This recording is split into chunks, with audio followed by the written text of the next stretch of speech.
Morning student, welcome to our YouTube channel ERP के classes Patna. आज हम लोग देखेंगे ऑब्जेक्टिव क्वेश्चन किसका, ग्रेविटेशनल का, गुरुत्वाकर्षण का। गुरुत्वाकर्षण का जितना इम्पोर्टेंट क्वेश्चन है हर टॉपिक से उसको हम लोग देखेंगे ग्रेविटेशनल का। चलिए हम लोग स्टार्ट करते हैं फर्स्ट नंबर क्वेश्चन से। किसी वस्तु पर लगाने वाला गुरुत्वाकर्षण बल को क्या कहते हैं? किसी वस्तु पर लगने वाले गुरुत्वाकर्षण बल को क्या कहते हैं? भार कहते हैं, संवेग कहते हैं, तनाव कहते हैं, आवेग कहते हैं। तो किसी वस्तु पर लगने वाले गुरुत्वाकर्षण बल को क्या कहते हैं? भार कहते हैं। क्या कहते हैं? भार कहते हैं। क्या होता है? किसी वस्तु पर लगने वाले गुरुत्वाकर्षण बल को क्या कहते हैं? भार कहते हैं। अब गुरुत्वाकर्षण क्या होता है? तो एक कमजोर बल होता है। क्या होता है? कमजोर और क्षीण मौलिक बल होता है। क्षीण मौलिक बल होता है। क्या होता है? क्षीण मौलिक बल होता है। कमजोर और क्षीण मौलिक बल होता है जो ब्रह्मांड में प्रत्येक कण पर लगता है या पिंड के उनके बीच द्रव्यमान के कारण होता है। किनके कारण? द्रव्यमान के कारण होता है। तो आपका आंसर में हो जाएगा द्रव्यमान के कारण, मीन्स भार होगा। गुरुत्वाकर्षण आपको पता होना चाहिए कि गुरुत्वाकर्षण एक कमजोर या क्षीण बल होता है जो ब्रह्मांड में प्रत्येक कण या पिंड के बीच उनके द्रव्यमान के कारण लगता है। उनके पिंड के बीच जो द्रव्यमान होता है उनके कारण वो लगता है। नेक्स्ट क्वेश्चन देखते हैं, सेकंड नंबर क्वेश्चन। निम्नलिखित विकल्पों में से निम्नलिखित में से कौन सा गुरुत्वाकर्षण के सार्वभौमिक नियम द्वारा नहीं समझा सकता? यह बल जो हमेशा धरती से बंधे रखता है। ठीक है। दूसरा नंबर, ग्रह के चारों ओर सूर्य की गति। ग्रह के चारों ओर सूर्य की गति। तीसरा नंबर देखते हैं, पृथ्वी के चारों ओर चंद्रमा की गति। चंद्रमा और सूर्य के कारण ज्वार भाट का आना। तो इसका राइट आंसर आपका क्या हो जाएगा कि विकल्पों में सार्वभौमिक गुरुत्वाकर्षण के सार्वभौमिक नियम द्वारा नहीं समझा सकता है। तो इसको क्या नहीं समझा सकते हैं? तो ग्रहों के चारों ओर सूर्य की गति इसको नहीं समझा सकते हैं। नेक्स्ट क्वेश्चन देखिएगा, कह रहा है कि निम्न में से कौन एक कमजोर बल है? कमजोर बल कौन है? आपको बता चुके हैं कि कमजोर बल या क्षणिक बल कौन होता है। गुरुत्वाकर्षण बल को कमजोर बल या क्षणिक बल बोलते हैं। तो गति बल होगा, गुरुत्वाकर्षण बल होगा, द्रव्यमान होगा, लघु रेंज बल होगा। तो क्या होगा? गुरुत्वाकर्षण बल होगा। गुरुत्वाकर्षण बल एक क्षणिक मौलिक बल होता है। मौलिक बल होता है जो ब्रह्मांड के प्रत्येक कण या पिंड के बीच उनके द्रव्यमान के कारण लगता है। ये मोस्ट इंपॉर्टेंट आपका क्वेश्चन आ गया। 4 नंबर क्वेश्चन बताया कि गुरुत्वाकर्षण नियतांक जी का मान क्या होता है?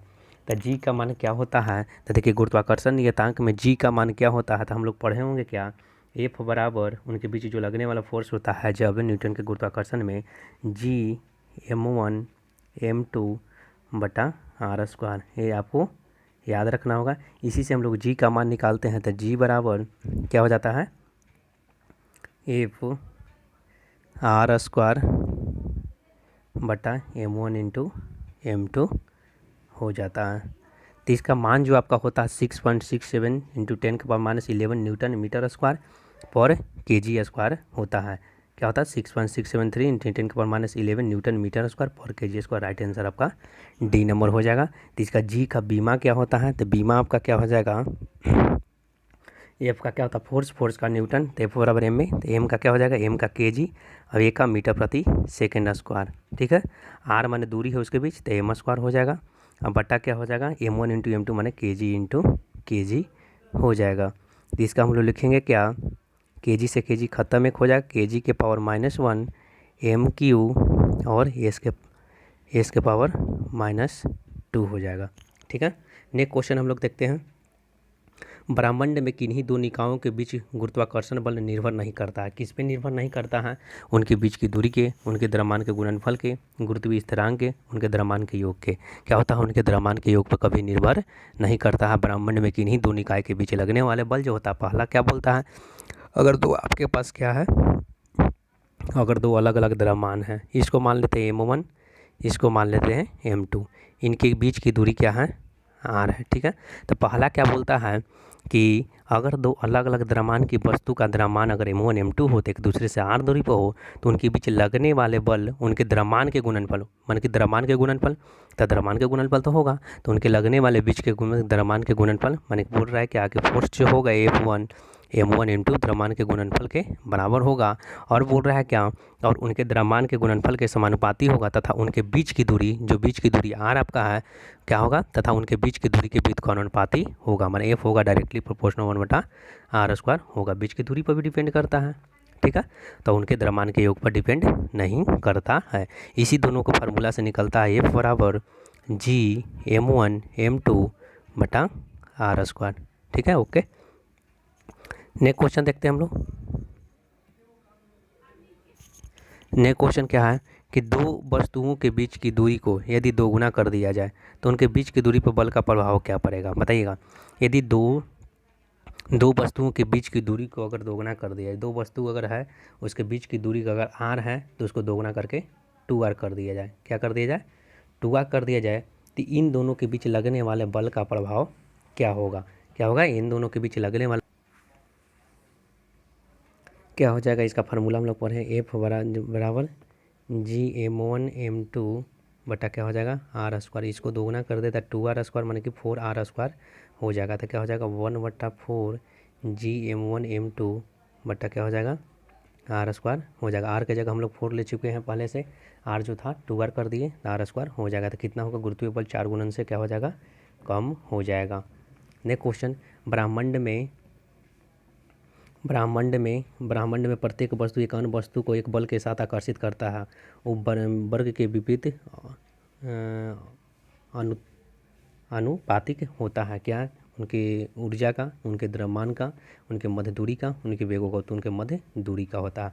ब्रह्मांड में प्रत्येक वस्तु एक अन्य वस्तु को बल के साथ आकर्षित करता है, तो उनके बीच की दूरी के क्या होता है, दूरी के अनुपातिक होता है। क्या होता है, विपरीत अनुपातिक होता है, जो हम बताए थे F directly inversely proportional to 1/r²। ये बताए तो उनके बीच की दूरी के व्युत्क्रमानुपाती होता है। राइट आंसर आपका हो जाएगा C नंबर। नेक्स्ट क्वेश्चन, नीचे दिए गए दो कथनों में से A और B दिया हुआ है, सत्य निम्न में से सत्य है। गुरुत्वाकर्षण बल क्या है, दो वस्तुओं के मध्य द्रव्यमान के गुणनफल का सीधा अनुपातिक होता है। दो वस्तुओं के बीच की दूरी के वर्ग के सीधे अनुपातिक होता है। तो राइट आंसर क्या होगा, देखिएगा आप ऑप्शन, केवल B सत्य है, A असत्य है। A और B दोनों असत्य है, केवल A सत्य है, B असत्य है।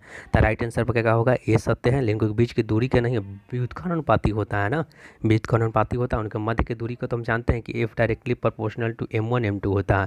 तो एक तो आता है F direct inversely proportional to 1/r² होता है ना, तो ये बोल रहा है क्या, कार दूरी के वर्ग के सीधे समानुपातिक, व्युत्क्रमानुपाती बोलता है तो सही हो जाता है, केवल A सत्य है, B गलत है। अब देखिएगा, सार्वत्रिक गुरुत्वाकर्षण जी का एसआई मात्रक क्या होता है, ये बता चुके हैं कि क्या होता है। तो आपको बताए थे कि जी का जो मान होता है क्या होता है, 6.67 इंटू 10⁻⁻11 न्यूटन मीटर स्क्वायर पर kg²।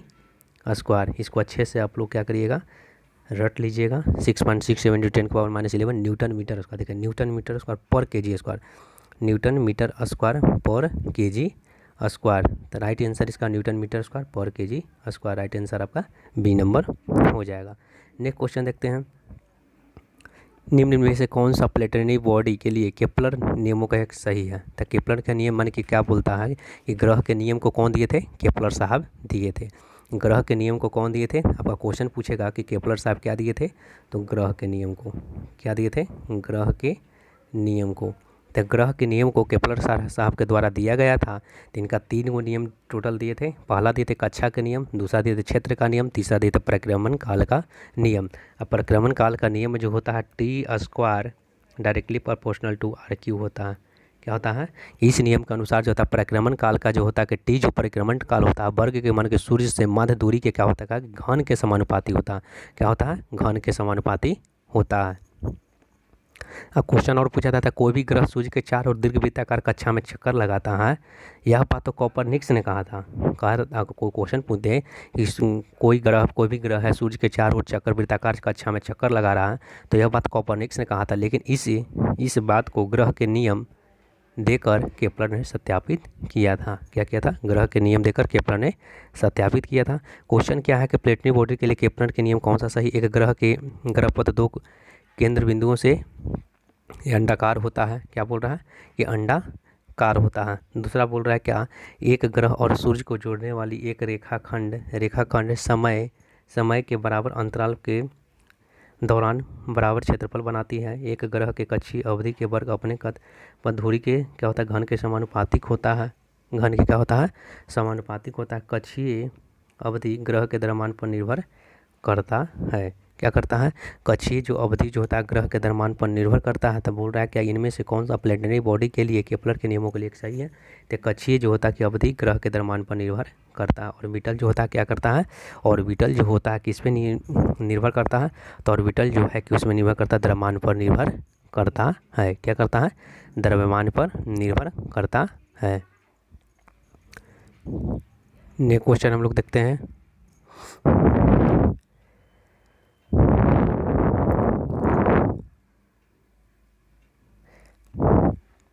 ब्रह्मांड की प्रत्येक वस्तु एक बल के साथ अन्य वस्तु को आकर्षित करता है जो देखिए उनके द्रव्यमान के गुणन के अनुपातिक, उनके बीच की दूरी के बीच को अनुपाती होता है। राइट आंसर आपका यही हो जाएगा। पढ़ने की जरूरत आगे भी नहीं है क्योंकि यही परिभाषा उनका बोला जाता है। 12 नंबर क्वेश्चन देखिएगा। ये दो वस्तुओं में से एक का द्रव्यमान दुगुना हो जाने पर दोनों वस्तुओं के बीच लगने वाले गुरुत्वाकर्षण बल में क्या परिवर्तन होगा? बोल रहा है क्या कि एक के द्रव्यमान को क्या करता है कि दो वस्तुओं में से एक के द्रव्यमान को दोगुना। तो ए बराबर क्या पढ़े हम लोग?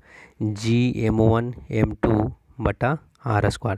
तो बताइएगा m को अगर दोगुना एक कर दिया जाता है 2Gm1m2 हो जाएगा। क्या हो जाएगा? m2 बटा क्या हो जाएगा? r²। तो क्या हो जाएगा? दोगुना हो जाएगा। राइट आंसर आपका ए नंबर हो जाएगा। Next question. ब्रह्मांड की प्रत्येक वस्तु दूसरी वस्तु के एक बल के द्वारा आकर्षित करता है जो क्या होता है? उनकी ऊंचाइयों के गुणक, उनके आयतनों के गुणक, उनके द्रव्यमानों के गुणक, उनकी ऊर्जा का क्या पढ़े हम लोग? उनके द्रव्यमानों के गुणनफल के बराबर होता है। F डायरेक्टली प्रोपोर्शनल टू क्या होता है? m1 m2 होता है। Next question. यदि दो वस्तुओं के द्रव्यमान को तिगुना कर दिया जाए तो उनके भी देखिए द्रव्यमान को तिगुना, अगर दो वस्तुओं के द्रव्यमान को अगर तिगुना कर दिया जाए तो बताइएगा F बराबर क्या पढ़े हैं? वही पढ़ेंगे हम लोग Gm1m2/r²। द्रव्यमान जो था 3m1 कर दिए, G 3m1 × 3m2 बटा क्या हो जाएगा? r²। तो क्या हो जाएगा? 9Gm1m2 बटा क्या हो जाएगा? r²। कितना गुना हो जाएगा? 9 गुना। राइट आंसर आपका 9 गुना हो जाएगा। नेक्स्ट क्वेश्चन क्या है? पृथ्वी वस्तुओं को अपनी ओर एक आकर्षित करती है, इसका कारण क्या है? तब पृथ्वी वस्तु को अपनी ओर आकर्षित करता है, इसके कारण क्या है? अभिकेंद्रीय बल, अपकेंद्रीय, अभिकेंद्रीय, विद्युत चुम्बकीय, गुरुत्वाकर्षण बल। क्या होगा? गुरुत्वाकर्षण बल के कारण क्या करता है? पृथ्वी अपने कोई भी वस्तु को क्या करता है? अपनी ओर खींचता है। कौन सा बल? गुरुत्वाकर्षण बल। कौन सा बल? गुरुत्वाकर्षण बल। Next question. किसी पिंड का भार न्यूनतम कहाँ मालूम होता है? तो किसी पिंड का न्यूनतम भार कहाँ? भूमध्य रेखा पर, उष्ण कटिबंधीय पर, उपोष्ण कटिबंधीय ध्रुव पर। तक कहाँ होगा? किसी पिंड का भार न्यूनतम जो होगा आपका भूमध्य रेखा पर होगा। कहाँ पर होगा? भूमध्य रेखा पर होगा। Next question. गुरुत्वाकर्षण बल दो बोल रहा है क्या कि गुरुत्वाकर्षण बल वस्तुओं के बीच मौजूद होता है परंतु इनके तब महसूस नहीं किया जा सकता जब तक कि वस्तुओं के द्रव्यमान बहुत अधिक हो, जैसा कि ग्रहों में नहीं होता है। तो क्या बोलता है कि कम से कम जो आपका होना चाहिए, क्या होना चाहिए कि गुरुत्वाकर्षण बल प्रत्येक वस्तुओं के बीच मौजूद होता है। क्या होता है? प्रत्येक वस्तुओं के बीच क्या रहता है? मौजूद होता है, परंतु इसे हम तब तक महसूस नहीं कर सकते हैं जब तक कि वस्तुओं का द्रव्यमान बहुत अधिक हो। क्या होगा? बहुत अधिक हो। इसका राइट आंसर आपका हो जाएगा प्रत्येक वस्तुओं पर। आपको बताया था कि प्रत्येक वस्तु में गुरुत्वाकर्षण बल लगता है। नेक्स्ट क्वेश्चन आपका देखिएगा। निम्नलिखित में से गलत कथन को चुनें। गुरुत्वीय त्वरण पिंड आकृति एवं द्रव्यमान पर निर्भर नहीं करता। गुरुत्वीय त्वरण ध्रुव माने कि ध्रुव पर अधिकतम होता है गुरुत्वीय त्वरण का मान। गुरुत्वीय त्वरण भूमध्य रेखा पर न्यूनतम होता है। यदि किसी लिफ्ट किसी त्वरण से गति के जा रही है, ऊपर की ओर जा रही है, तो किसी पिंड का आभासी भार उसका वास्तविक भार से कम होगा। क्या बोल रहा है? ये गलत कथन को चुने। ये तो बात गलत बोल रहा है कि आभासी कम से कम क्या होगा? ऊपर की ओर जाता है तो भार मालूम ज़्यादा अधिक पड़ता है। क्या पड़ता है? अधिक पड़ता है। आपका ये सब क्या है कि आकृति एवं द्रव्यमान पर निर्भर नहीं करता। बात सही है। गुरुत्वीय त्वरण ध्रुव पर अधिकतम होता है। जी पर क्या होता है? जी कम गुरुत्वीय त्वरण का ध्रुव पर मान अधिकतम होता है, गुरुत्वीय त्वरण भूमध्य रेखा पर न्यूनतम होता है। अभी पढ़े हैं। Next question.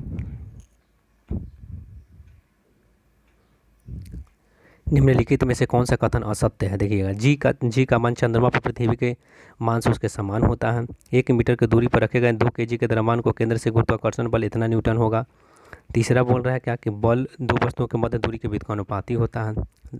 दो वस्तुओं के मध्य गुरुत्वाकर्षण उनके बीच की दूरी का आधा कर देने पर दोगुना हो जाएगा। अगर बीच की दूरी को उसको अगर आधा कर दिया जाए, बीच की दूरी मीन्स क्या, F बराबर G m1 m2/r²। इसी को क्या करते हैं 1/2 अगर कर दिया जाए, इसका होल स्क्वायर कर दिया जाए, तो बोल रहा है क्या क्या हो जाएगा,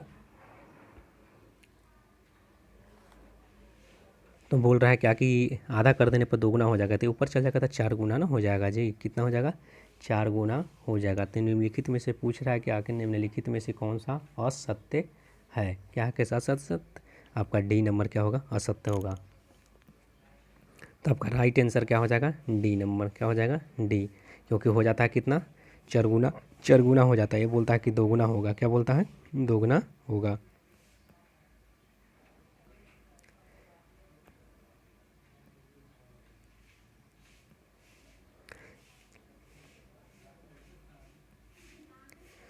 देखिएगा नेक्स्ट क्वेश्चन, देखिएगा कि एक पत्थर किसी स्प्रिंग के तुला पर बंधा हुआ है। निम्नलिखित स्थितियों में से कौन सा स्प्रिंग तुला के रीडिंग में सबसे कम भार दिखाई देगा? क्या होगा? सबसे कम भारी दिखाई देगा। जब पत्थर हवा में लटका हो, जब पत्थर बीकर के पानी के सतह पर हो, जब पत्थर व किसी बीकर में पानी पर पूरी तरह से निर्जलित हो, जब पत्थर किसी बीकर के पानी के लिए आंशिक रूप से निर्जलित हो। तब बोल रहा कि सबसे कम भार कब दिखाई देगा? था जब पूरी तरह से, अगर कोई भी चीज़ अगर मानते हैं सपोज डेट से हम अगर कुआं से पानी निकालते हैं, तो जब तक अंदर बाल्टी अगर आता पानी के अंदर, हमको भार क्या तक कम महसूस होता है, तो रीडिंग सबसे कम महसूस होगा जब अंदर पूरी तरह से रहेगा अंदर में। नेक्स्ट क्वेश्चन क्या कहता है कि जब सीधे ऊपर की ओर फेंका गया एक पत्थर शीर्ष पर पहुंच जाता है, तो इसका वेग क्या होगा? वेग में त्वरण शून्य होगा।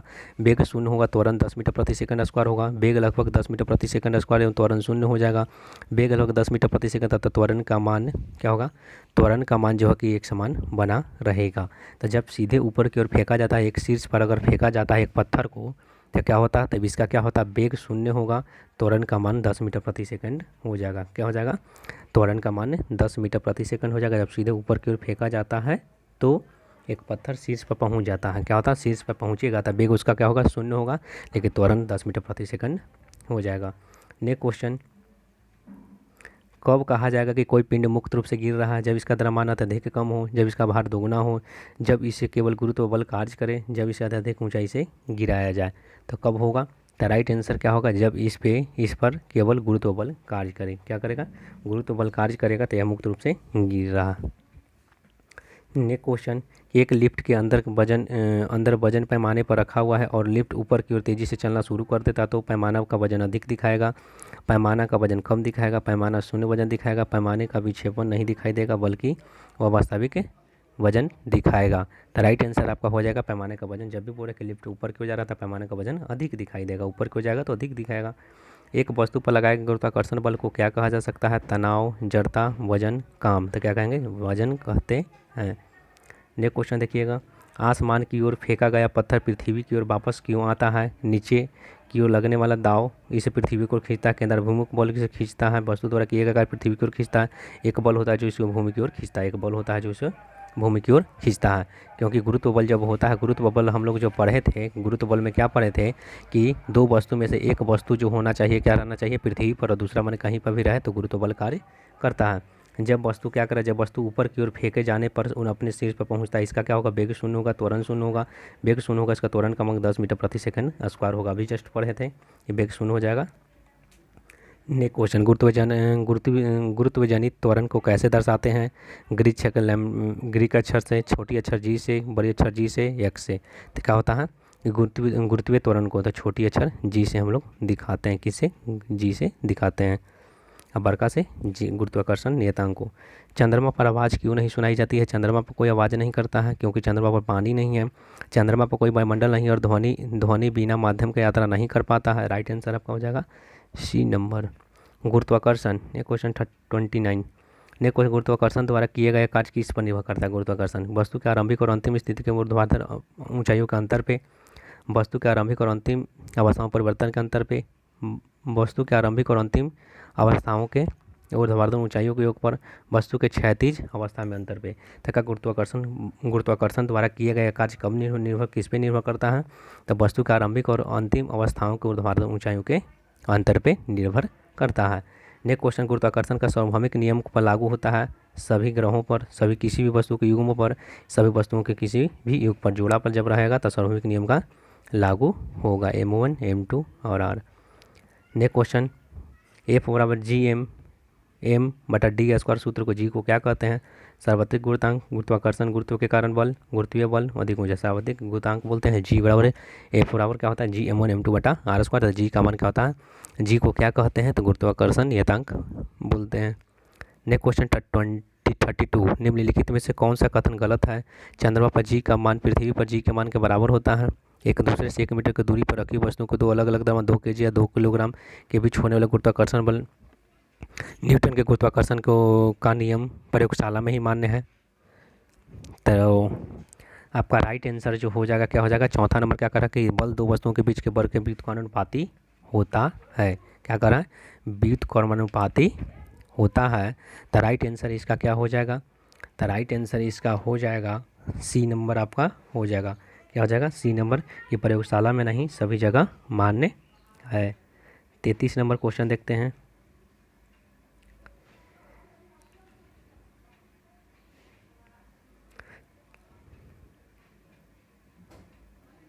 33 नंबर क्वेश्चन देखिएगा, यदि दो कोनों के बीच की दूरी बढ़ जाती है तो उनके बीच के गुरुत्वाकर्षण बल के क्या प्रभाव पड़ेगा, बढ़ जाएगा, कम हो जाएगा। क्या होगा, बीच की दूरी को अगर बढ़ा दिया जाता तो क्या हो जाएगा, कम हो जाएगा, क्योंकि F और G M1 M2/r स्क्वायर होता है। R का मान अगर 2 रखते हैं तो 2 क्या हो जाएगा, 2 बट्टा में चल जाएगा। तो अगर 1 है तो पहले से 1/2 हो जाएगा तो कम जाएगा।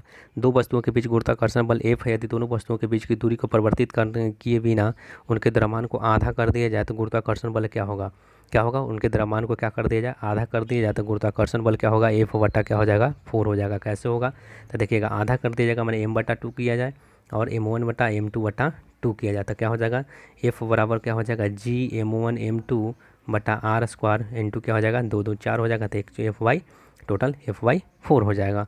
नेक्स्ट क्वेश्चन, पृथ्वी की वस्तुओं की ओर आकर्षित करती है, यह किसके कारण होता है, तो गुरुत्वाकर्षण बल के कारण होता है।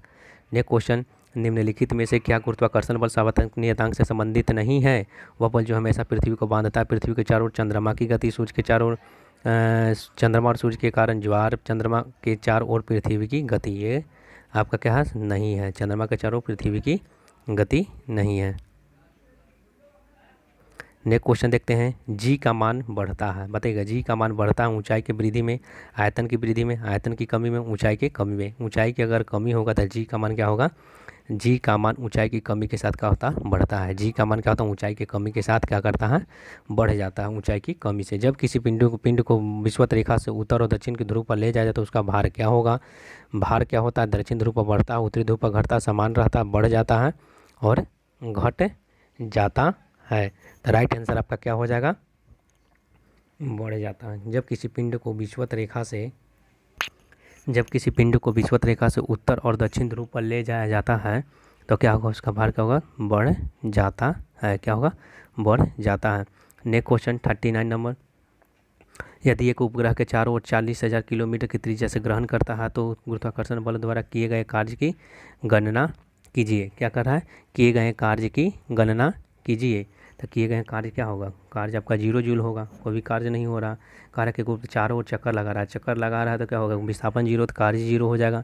पृथ्वी की सतह के पलायन वेग कितना होता है, तो पृथ्वी की सतह पर जो होता है पलायन वेग का मान आपका होता है कितना, 11.2 किलोमीटर क्या होता है पर सेकेंड होता है। आप लोग को याद रखना है, पृथ्वी पर पलायन वेग 11.2 किलोमीटर प्रति सेकंड होता है।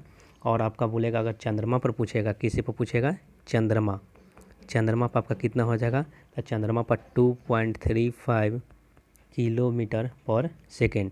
और सूर्य का अगर पूछ दिया जाए पलायन वेग तो सूर्य का होता है 42 किलोमीटर पर सेकेंड होता है। क्या होता है, 42 किलोमीटर पर सेकेंड होता है। नेक्स्ट क्वेश्चन, भूकेंद्रीय और सूर्य केंद्रीय शब्द को किसे संदर्भित करते हैं, पृथ्वी और सूर्य के चारों ओर नक्षत्रीय वस्तुओं की गति का प्रतिबंध करने के नियम से अग्रगणित दूरबीन के मॉडल पे प्राचीन ग्रीस धार्मिक से रोमन दर्शन शास्त्र के विचार